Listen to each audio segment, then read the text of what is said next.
Hi, Mr. Wallman here again, Senior Project Coordinator. This is part two of our Senior Project video series. And this video is going to go over um, task one, writing the proposal and the process for doing that. So we're going to be looking at pages 8, 9, 10, and 11. So again, you should have your manual with you. So let's just jump ahead here to Task 1, Online Proposal Guidelines. So this is one thing that you might want to do is look at Part 3 and look at the proposal or look at the product video and really get a good sense of what it is, what your options are in terms of the types of projects you can do. I think that's useful. And then come back and look at this video about specifically how to write the proposal. So one thing that I try to get students to do is write the proposal, specifically this section down here called Plan of Action, with your mentor. It really helps to do that with your mentor. So let's take a look at this page outlines the different sections of the proposal. At the top is some kind of formatting kinds of things. It must be a DOC file, that's Microsoft Word, and it should follow the format on pages 9 through 11. You're going to submit to the Moodle account when completed. Right, so you're going to submit it electronically, and you're going to log into Moodle to see whether or not your proposal is approved. So I'll be making some videos on Moodle as well on how to do that. But basically the process is you submit it electronically and the document gets read by the Senior Project Advisory Board. And this is a group of teachers district-wide who have met and really kind of decided what they're looking for, what the school is looking for, district is looking for in terms of a quality proposal. And if you're missing any of the components that we're asking for, then through Moodle, they'll be able to comment on your proposal and you'll be able to see those comments and hopefully respond to them and fix them and get your proposal approved. So the first part here is an overview. This is kind of an introductory paragraph. It's an overview of all of the things, not a lot of detail. Is it a passion, service, or career project? Does it connect to a content area at school, English, science, math, health, art? What was your inspiration? Where did you come up with this idea? What is your main idea, your mentor, and 2 to 3 goals? And I'll tell you that the advisory board looks very closely at these goals. You should have specific goals that about what you want to do, about what you want to learn, accomplish doing your project.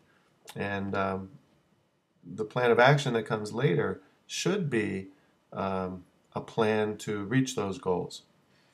And then finally, explain to the advisory board how you will grow from this experience. You might be growing socially, emotionally, intellectually, even physically. So describe how this is going to benefit you in one or more of those ways. The next part is the mentor.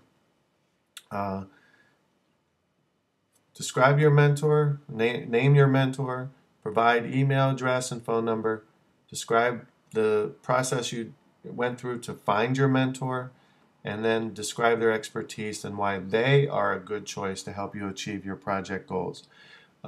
What is it about their expertise that connects well to your project? So that connection and that expertise is what the advisory board is going to be looking for. Also, the mentor needs to fill out the online form at this address right here. All right, and this will allow us to compile a database of all the mentors for this year. The next section, the plan of action. This is the part where you and your mentor should sit down step by step and plan this out.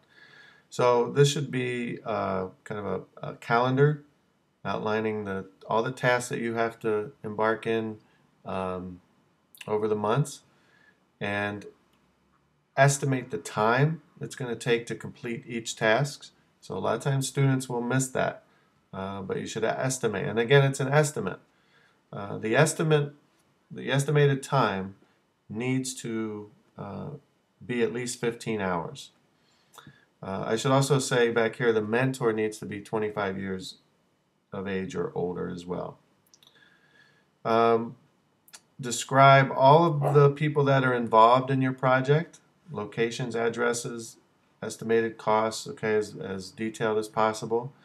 And again, be thorough, be detailed, and it shouldn't be just an idea about what you're doing. You should also include a completion date for your project, and this date must be prior to April 29th, 2011. So just as a kind of heads up to people who might be planning things for the spring, spring is real iffy weather-wise if it's an outdoor related task, or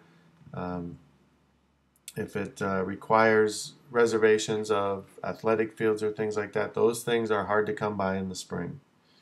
You really have to be able to plan everything before April 29th. And the last thing is the documentation. How are you going to show evidence of your learning and the project? So this could be daily journals, blogs, photos, photo journals, videos, podcasts, a combination of those things. But there needs to be evidence, and that evidence will end up, should be electronic in nature because it needs to be on your electronic portfolio. All right, so that's the guidelines. Okay, starting on the next page is an example. Okay, senior project proposal, name, school, date. There's your overview, mentor section. Okay, we're going to continue on to the next page. Plan of action.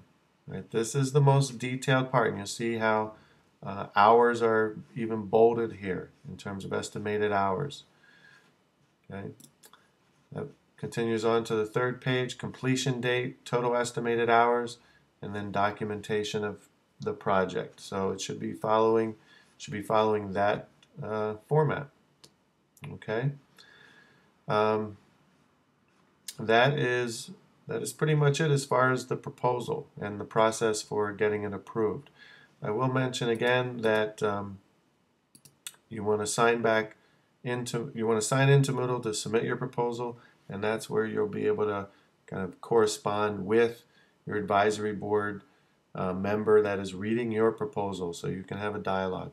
We also mentioned that the proposal is being the advisory board member is reading the proposal, also sees your electronic portfolio in the spring. So they get to see your plan, and then they see evidence of how everything kind of panned out for you. All right, so they'll be evaluating both of those things. And so that's it. So again, go on to the other videos for the manual. This video has been for task 1 only.